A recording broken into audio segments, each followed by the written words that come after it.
برادران اسلام، عزیز دوستوں، علامہ ابن القیم رحمہ اللہ فرماتے ہیں 10 چیزیں ایسی ہیں جو غلط استعمال سے ضائع ہو جاتی ہیں۔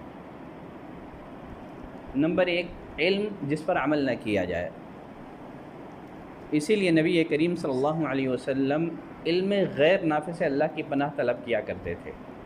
اللہم انی اعوذ بک من علم لا ينفع۔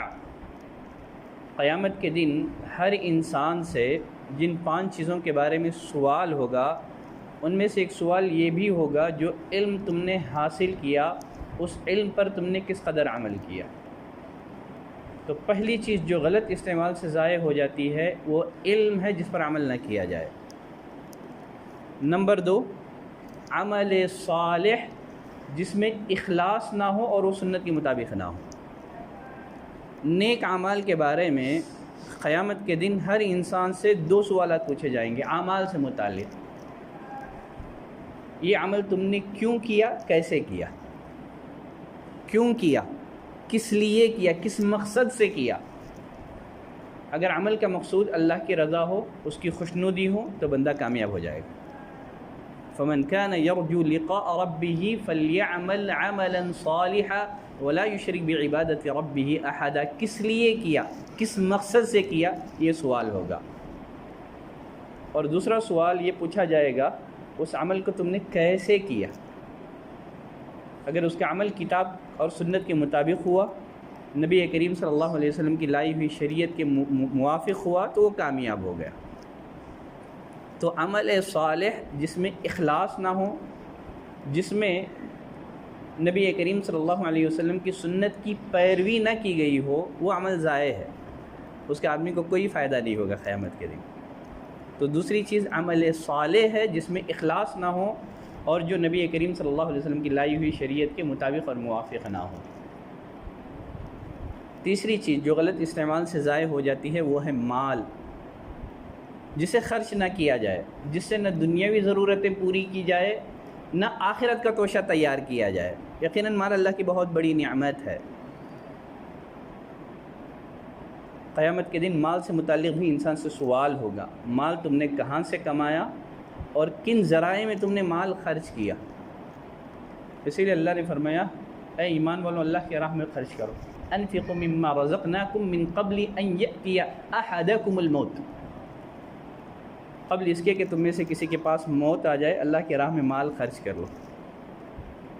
آدمی موت کو آنکھوں سے دیکھنے کے بعد آرزو کرے گا، تمنا کرے گا کہ اللہ مجھے مہلت دے تاکہ میں تیری راہ میں مال صدقہ کروں اور اپنا شمار نیکوکار میں کر لوں۔ ایسے ممکن نہیں ہے۔ تو مال جسے خرچ نہ کیا جائے، جس سے نہ دنیاوی ضرورتیں پوری کی جائے، نہ اس سے آخرت کا توشہ تیار کیا جائے، تو مال غلط استعمال سے ضائع ہو جاتا ہے۔ نمبر 4، دل جس میں اللہ کی محبت نہ ہو، لگاؤ نہ ہو۔ اگر بندے کے دل میں اللہ کی محبت بھی ہو، غیر اللہ کی محبت بھی ہو، لیکن غیر اللہ کی محبت اللہ کی محبت پر غالب ہو، تو اللہ نے قرآن میں ایسوں کو دردناک عذاب کی خوشخبری دی ہے۔ تو پھر اس دل کا معاملہ کیا ہوگا جس میں اللہ کی محبت ہی نہ ہو۔ قل ان كان آباؤكم وأبناؤكم وإخوانكم وأزواجكم وعشيرتكم وأموال اقترفتموها وتجارة تخشون كسادها۔ 8 چیزوں کا تذکرہ کرنے کے بعد کیا فرمایا اللہ نے؟ اگر ان چیزوں کی محبت تمہارے دل میں اللہ اور اس کے رسول کی محبت سے زیادہ ہو، فتربصوا، تو پھر اللہ کے عذاب کا انتظار کرو، یہاں تک کہ اللہ تم پر اپنا کوئی عذاب نازل کرے۔ تو اگر غیر اللہ کی محبت اگر ہمارے دل میں اللہ کی محبت سے غالب ہو، تو یہ آخرت کا بہت بڑا نقصان ہے۔ تو پھر اس دل کا معاملہ کیا ہوگا جو اکثر اللہ کی محبت سے خالی ہو۔ تو دل ہو، دل میں اللہ کی محبت نہ ہو، تو پھر ایسا دل انسان کے لیے نفع بخش نہیں ہے، اس لیے کہ اخروی نجات کا دار و مدار انسان کے دل پر ہی ہے۔ یوم لا ينفع مال ولا بنون الا من اتى الله بقلب سلیم۔ یہی دل رحمان کے دیکھنے کی جگہ ہے۔ اسی لیے نبی کریم صلی اللہ علیہ وسلم نے فرمایا اللہ نہ تمہارے جسموں کو دیکھتا ہے، نہ تمہارے مالوں کو دیکھتا ہے، اللہ تمہارے دلوں کو دیکھتا ہے، تمہارے اعمال کو اللہ دیکھتا ہے۔ لن ينال الله لحومها ولا دماؤها ولكن يناله التقوى منكم۔ اللہ کو تمہارے جانوروں کا نہ گوشت پہنچتا ہے نہ خون پہنچتا ہے، اس کو تو تمہارے دل کا تقوی مطلوب ہے۔ تو معلوم کیا ہوا، دل اگر اللہ کی محبت سے خالی ہو، دل اللہ کی نعمت ہے، اللہ کی محبت سے خالی ہو تو یہ انسان کے لیے نقصان دہ ہے۔ بدن اگر وہ اللہ کی اطاعت اور فرما برداری سے عاری ہو تو انسان کے لیے نقصان دہ ہے۔ تو ایک چیز ہے بدن جو اللہ کی اطاعت اور فرما برداری سے عاری ہو، ہم اللہ کے بندے ہیں، ہماری پیدائش کا مقصد ہی اللہ کی اطاعت اور اس کی بندگی ہے۔ اللہ نے فرمایا وَمَا خَلَقْتُ الْجِنَّ وَالْإِنسَ إِلَّا لِيَعْبُدُونِ، میں نے جنوں اور انسانوں کو محض اپنی عبادت اور بندگی کے لیے پیدا کیا ہے۔ بندہ اپنے آپ کو مسلمان کہیں لیکن اپنے آپ کو اللہ کے آگے سلنڈر نہ کریں، خود سپردگی نہ کریں، اس کی اطاعت اور بندگی نہ کریں، تو پھر وہ بندہ نہیں رہا، وہ تو شیطان کا بندہ ہو گیا، وہ رحمان کا بندہ نہیں ہے۔ تو ایسا بدن جو اللہ کی اطاعت اور فرما برداری سے عاری ہو، یقیناً یہ چیز انسان کے لیے نقصان دہ ہے۔ اور فرماتے ہیں آگے، ایسی محبت جو اللہ کی اطاعت اور فرما برداری کے ساتھ مقید نہ ہو۔ بندہ اللہ سے محبت کا دم تو بھر رہا ہے لیکن حلال اور حرام کی پرواہ نہیں کر رہا ہے۔ تو 10 چیزیں جو انسان کے لیے نقصان دہ ہے، اس میں سے ایسی محبت جو اللہ کی اطاعت اور فرما برداری کے ساتھ مقید نہ ہو، محبت کا دعویٰ تو نہ ہو لیکن عملی دلیل نہ ہو۔ اسی لیے کسی شاعر نے کہا تھا، اللہ سے محبت کا دعویٰ کرتے ہو، تعصی الالہ وانت تظہر حبہ، رب کی نافرمانی کرتے ہو، معبود کی نافرمانی کرتے ہو، محبت کا دم بھرتے ہو، یہ تو سمجھ میں آنے والی بات نہیں ہے۔ لو کان حبک صادقا لاتأتہ، اگر تو اپنے خالق کی محبت میں، معبود کی محبت میں سچا ہوتا، اس کی اطاعت کرتا۔ ان المحب لمن يحب المطیع، اس لیے کہ محب اپنے محبوب کا مطیع اور فرمانبردار ہوتا ہے۔ تو ایسی محبت بھی انسان کو کوئی فائدہ نہیں دے گی جس کا بندہ عمل سے دلیل پیش نہ کرے۔ جو چیزیں غلط استعمال سے ضائع ہو جاتی ہیں ان میں سے فارغ اوقات ہے۔ علامہ ابن القیم رحمہ اللہ فرماتے ہیں فارغ اوقات، جس سے نہ انسان پچھلی غلطیوں کی تلافی کرے، نہ انسان اپنے نامہ اعمال میں نیکیوں کا ذخیرہ تیار کر لے، خالی اوقات۔ اسی لیے غالباً عبداللہ بن مسعود رضی اللہ تعالیٰ عنہ فرماتے ہیں، میں کسی انسان کو فری اور خالی دیکھتا ہوں تو مجھے سخت ناراضگی ہوتی ہے کہ آدمی فری رہے، خالی رہے، فارغ اوقات کو ایسے ہی ضائع کر دے، نہ تو دین کا بھلا کرے، نہ آخرت کا بھلا کرے، نہ دنیا کا نہ آخرت کا بھلا کرے۔ تو فارغ اوقات جس سے نہ انسان پچھلی غلطیوں کی تلافی کر رہا ہے، نہ اپنے آخرت کے لیے توشہ تیار کر رہا ہے۔ اسی لیے نبی کریم صلی اللہ علیہ وسلم نے فرمایا نعمتان مغبون فیہما کثیر من الناس، رب کی 2 نعمتیں ایسی ہیں جن کے بارے میں انسانوں کی اکثریت دھوکے کا شکار ہے۔ وہ 2 نعمتیں، ان میں سے ایک خالی اوقات ہیں۔ امام الشافعی رحمہ اللہ فرماتے ہیں کہ میں صوفیہ کے ساتھ رہا، ان کی صرف 2 باتوں سے میں نے فائدہ حاصل کیا۔ وقت تلوار ہے، یا تو اسے کاٹ ورنہ وہ تجھے کاٹ دے گا۔ اپنے وقت کو، اپنے دل کو حق کے کاموں میں مشغول رکھ، ورنہ تمہارا وقت تم کو باطل کے کاموں میں مشغول کر دے گا۔ تو فارغ اوقات بندہ اس میں نہ پچھلے غلطیوں کی تلافی کرے، نہ اپنے مستقبل کی فکر کرے، نہ آخرت کا توشہ تیار کرے، نہ نیکیوں کا توشہ تیار کرے۔ تو وقت یہ بھی اللہ کی نعمت ہے، لیکن غلط استعمال کیا جائے فارغ اوقات کا تو وہ ضائع ہو جاتی ہے، جس سے انسان اپنی آخرت کا نقصان کر لیتا ہے، فارغ اوقات۔ اور آگے فرماتے ہیں غالباً 8ویں چیز فرماتے ہیں ایسی فکر اور ایسی سوچ میں مگن رہنا جس کا کوئی فائدہ نہ ہو۔ فکری باتیں، ایسی فکر، ایسی سوچ جس کی بنیاد کتاب اور سنت پر نہ ہو۔ تو انسان کو چاہیے کہ اپنی فکر کو، اپنی سوچ کو کتاب اور سنت کے تابع کرے، کتاب اور سنت کو اپنی فکر کے تابع نہ کرے۔ ایسا نہ ہو کہ آدمی کوئی فکرہ بنائے پھر اپنے فکر کو صحیح ثابت کرنے کے لیے کتاب اور سنت کی غلط تعویلیں کرے، نہیں۔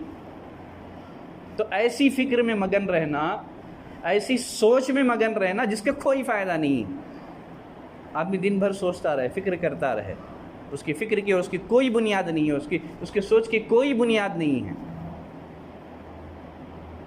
تو ایک مسلمان وہ ہے جو نہ قدم آگے بڑھاتا ہے نہ پیچھے کرتا ہے مگر دلیل کی روشنی میں۔ وہ اسی فکر کو مانتا ہے جو کتاب اور سنت کے مطابق ہو، وہ اسی ذوق کو مانتا ہے جو کتاب اور سنت کے مطابق ہو، موافق ہو۔ جو سوچ جو فکر کتاب اور سنت کی موافق نہ ہو نہ اسے تسلیم کرتا ہے، نہ مومن کو چاہیے کہ ایسی سوچ میں ایسی فکر میں مگن رہے۔ جو چیزیں انسان کو نقصان پہنچانے والی ہیں، 90ویں چیز علامہ ابن القیم رحمہ اللہ فرماتے ہیں ایسی خدمت جو تمہیں اللہ کے قریب نہ کرے۔ ایسی خدمت، بندہ سوشل کام تو کر رہا ہے، لوگوں کی خدمت تو کر رہا ہے، خدمت میں تو مشغول ہے، لیکن یہ خدمت بندے کو اللہ کے قریب نہ کرے۔ سیدہ عائشہ رضی اللہ تعالیٰ عنہ نے نبی کریم صلی اللہ علیہ وسلم سے عبداللہ بن جدعان کے بارے میں پوچھا تھا، جو لوگوں کی بڑی خدمت کرنے والا تھا، بہت اچھا انسان، حاجیوں کا خدمت گزار تھا، مہمانوں کے مہمان نوازی کرنے والا تھا۔ پوچھا اللہ کے رسول، قیامت کے دن عبداللہ بن جدعان کو اس کی اس خدمت کا فائدہ ہوگا؟ نبی کریم صلی اللہ علیہ وسلم نے فرمایا کہ نہیں، اس نے تو کبھی اللہ سے دعا ہی نہیں کی کہ اللہ میرے گناہوں کو بخش دے۔